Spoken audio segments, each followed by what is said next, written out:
Hello, everybody. Welcome to the Countless Vlogcast. I'm your host, Justin Rich. Today, my guest is Maya Galathe. She's a mental health professional. She's talk to us about coping mechanisms, virtual therapy, and a little other how to deal with other mental health issues. Thank you guys for watching. All right. Good evening. How are you? Hi, I'm good. So, tell us a little about yourself. All right, so again, my name is Maya Galathe. Those letters behind my name, LPC, stand for Licensed Professional Counselor. I'm actually pretty newly licensed. I just got official this month. Um, but so I have a master's degree in counselor education, earned that in 2016 from the University of New Orleans. Right after that, went into the field, so working in a university setting. And so I'm actually transitioning out of university into the school system. I'll be starting in the school counseling next week. But I also on weekends do like your typical, like what everybody's kind of used to seeing, like the sitting on the couch type of counseling with somebody, the private practice thing. So I pretty much do a little bit of everything. All right. Congratulations on that. Congratulations on your start too. So, as a mental health professional, why is it important for you to go to therapy and for you? So like me as a mental Yeah, health professional. for you as like a person, as a professional. Mhm. Yeah. So first of all, I think everybody needs to go to therapy at some point in their lives. It's called mental health for a reason. Just like you go to doctors for, routine physical checkups, just like you go to dentists for routine things, you don't necessarily have to wait until something's wrong to seek out that help. But at the same time, sometimes that does happen. Some people wait till they have a cavity that's down to the, nerves, and then they have to get a root canal. And I think sometimes the same thing happens with mental health, but a lot of times it doesn't. And that's more of the issue. It's easy for somebody to say, my mouth is hurting, I'm going to go suck it up and go. But a lot of people deal with mental health issues and just continue to suffer in silence without seeking out that help because they just feel like there's such a stigma attached to it. And so I think it's just really important that everybody just at least try it out once. I don't know why people think it's like this big scary thing. It's not. You're just sitting in a room, it's up to you to discuss what you want to discuss. I'm not going to force anyone to say anything they don't want to do, or say anything they don't want to say. So it's important because just as you care for your body, you need to care for your mind routinely. Okay, great. So, in terms of people that don't go to get help, what happens to them actually? What happens to their like brains and their minds over time if they don't get help and talk this out and they suppress their emotions? Yeah. I mean, it can manifest itself in a lot of different ways. Like it's different for everyone. I know there's probably people out there who like deal with migraines on a regular basis or deal with like stomach issues on a regular basis and don't even realize that it's probably related to their mental health. Stress kind of shows itself in a lot of different ways. Depression does as well. And a lot of people hear depression, they think it's like this big scary word, and they're like, "Oh, I don't have that." Um, Depression, it is like an illness that some people deal with for their entire lives. But depression is also something that can kind of come and go.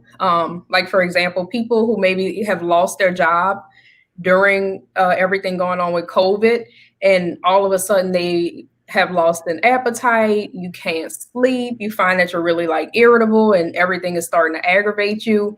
That might just be depression. And some people don't even realize it.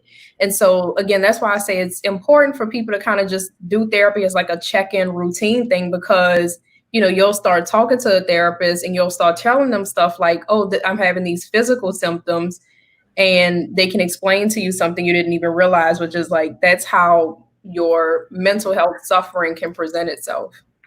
Okay, let's talk a little about solutions, like methods for coping and mechanisms for like coping. If you can speak on that a little bit. I know you've been just started, but if you could speak on that a little bit, that'd be great. All right.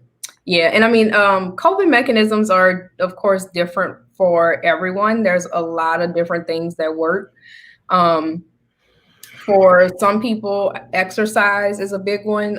Just to get your body moving will help your mind process things a lot better so you don't feel kind of stuck in a rut. There's art therapy, so that might look like drawing or painting. And for the people who are like, well, I don't know how to draw, like I have a coloring book, like I have one right here on this table. And I literally just color. So is that for like adults too? Like adults do that too? There's Okay, yeah, like that's actual cool. adult coloring books where you can color like cuss words. That's pretty Um, dope. yeah, so or there might be like there's some like adult ones where it's like sexual like scenes and you'll color that, but that's just like a regular old like Walmart coloring book. So whenever I'm at home and I find myself like getting, what happens a lot is like when people are idle, that's when your brain kind of starts to do its own thing. And so coloring, that's when I pick up my coloring book. Music therapy, so listening to a certain type of music. So for some people that might be like gospel music, for somebody it might be like hard rock, for somebody else it might be, you know, smooth jazz, whatever it is that helps you like mellow out and feel better.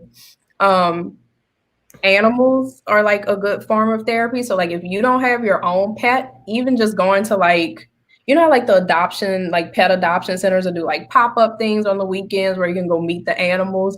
Like it sounds weird, but even something like that would help with your mental health. Meditation, of course, affirmations, religion.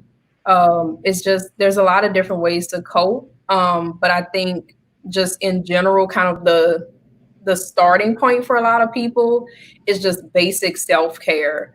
Um, and so a lot of people, when you start to feel like these feelings, whether it's stress, whether it's sadness, anger, whatever it is, you kind of feel it coming on. The first thing that happens is that your routine kind of gets thrown off. So like you don't want to talk to people anymore. You don't really want to go out, and you don't sleep. You don't eat right. So just practicing basic self care. So even on those days where you feel like I just don't want to get out of bed, I just don't want to deal with anything, like forcing yourself to get up and just take a shower and brush your teeth. Just something as simple as that can make a difference in the long run. Great. So, through your experience and your studies, what issue have you found in the Black community in terms of like mental health issues that haven't been like faced? Mhm. So one of my personal big research topics, I'm actually presenting at a couple conferences later this year on mental health in the Black communities. Specifically, what I do. So in my field, specifically counselors in Louisiana, that's what I'll speak for because I'm located in Baton Rouge.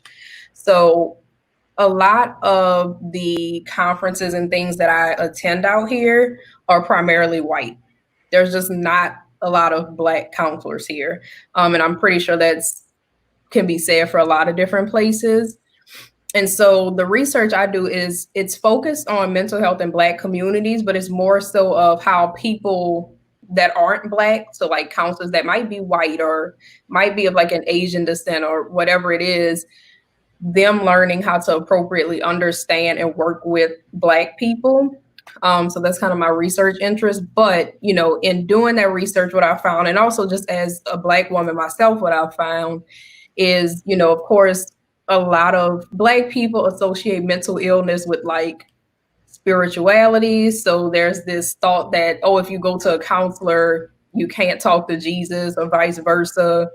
Or, you know, don't put your business out there. Like don't go tell your business to a stranger as if a counselor's gonna turn around and tell So somebody. speaking on that, so that's like a very common thing in the community too. Religion and mental health seem like oh stigmas too. You can't bring like both into it too.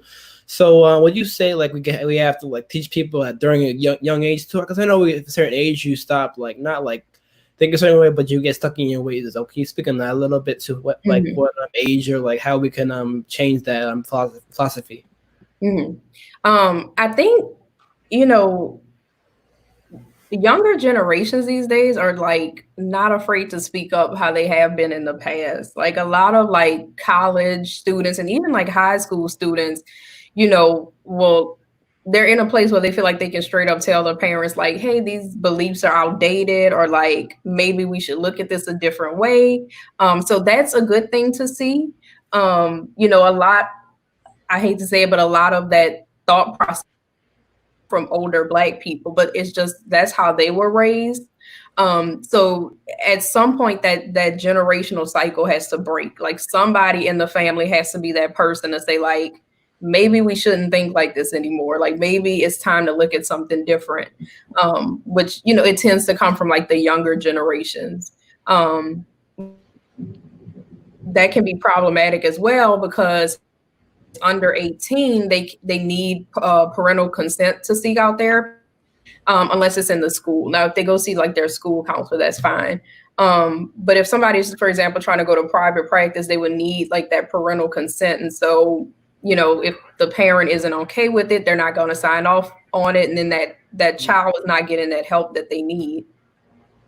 Great. So I know you're having a conference. So one of the issues like Black people face every day is race. So can you speak on that a little bit? How we can cope with that too, like being a therapist and like being a Black woman yourself too. How you can like deal with it? Like, it's a day-to-day thing, so it's gonna be hard to talk about, but we need to talk about it too. If you could speak a little bit too, how we move forward with that and how do we just like keep living our lives without any like stresses.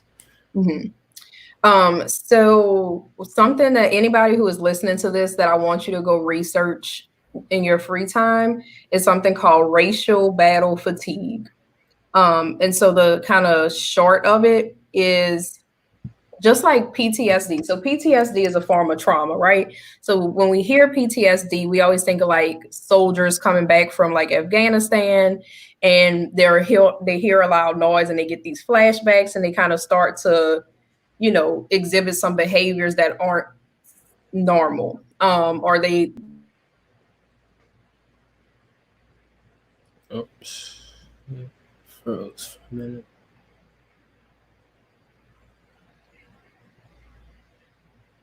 kind of, it sends them forward, right? So it's like, as sorry, a Black, you're freezing a little bit. Can you hear? I can hear you. Yeah, just like your video is frozen a little bit. Okay. Well, we can start over and then we can do a part 2. Okay. All right. I'm gonna come back in. Connection, like my internet.